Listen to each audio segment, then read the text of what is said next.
is good? Puro antok na, gutom na. And all the time, ayun no, tatako na po tayo sa ating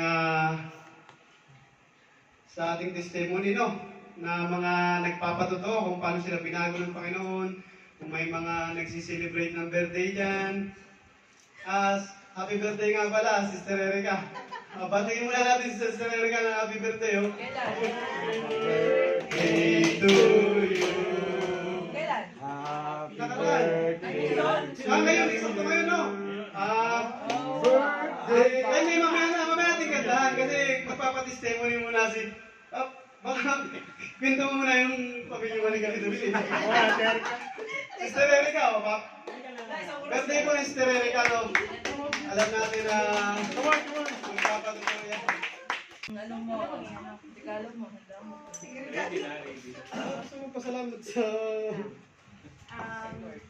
Thank you ni Lord dahil na 25 na ako. Amen. Na hanggang ko doon na buhay pa ako ngayon. And thank you sa good health, Lord. Thank you na nandito ako sa pamilya na to na sa church na ito. And I'm so thankful din kay Ate Bebs na nag-invite sa akin. At Amen. nandito ako ngayon na nagpapasalamat sa Panginoon. Amen. Baka po may gusto pang magpa-totoo. Ako na siguro. Ako na kasi dito na ako eh. Gusto ko magpasalamat sa Panginoon kasi yung mga nakaraan, muntik na, naisip ko pag ikaw pala nadadown, yung mga gusto pa rin tumulong sa'yo, nung nahack nga yung Facebook ko, no? Nag-send. Nagtataka ako, ang dami tumatawag sa akin, magkano ba kailangan mo? Ate ko, kapatid ko, pinsan ko, ang dami. Ang dami yung titik sa akin, madami pa palang gustong tumulong sa akin.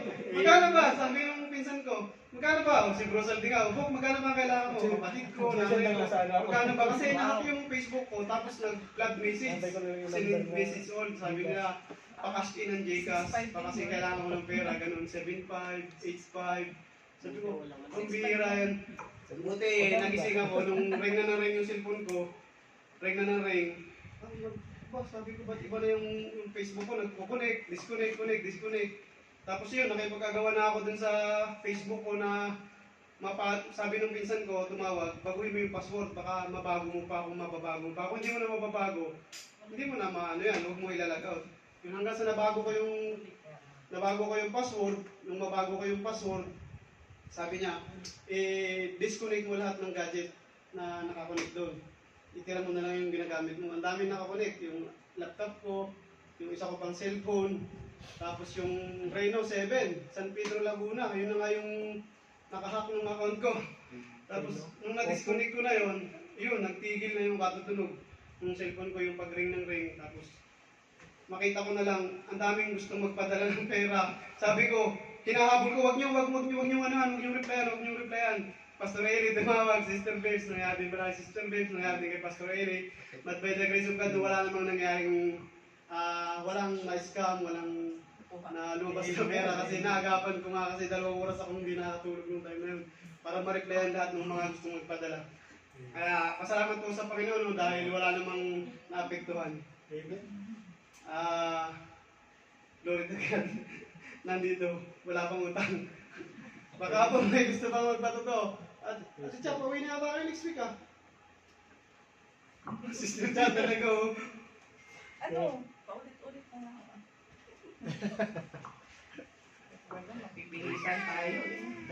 Pipilitan tayong magsalita nito si Kuya. So, maraming praise the Lord, no? Sabi nga ni Kuya Joe, pauwi daw kami. So, tama po yung sinabi po niya, hindi po yung scam. Paano po kami, pabakasyon po kami ng family next week. So, yun na po, magpapaalam muna kami, we will be off. Baka magtaka po kayo na hindi nyo kami makita within the next few Fridays. Hindi po kami nag-backslide, sabi ko, bakasyon pa po kami. So kita-kita na lang po tayo online, pabalik po kami in May, God willing. So, pray with us and we'll see you again soon. Amen. So, thank you. Amen.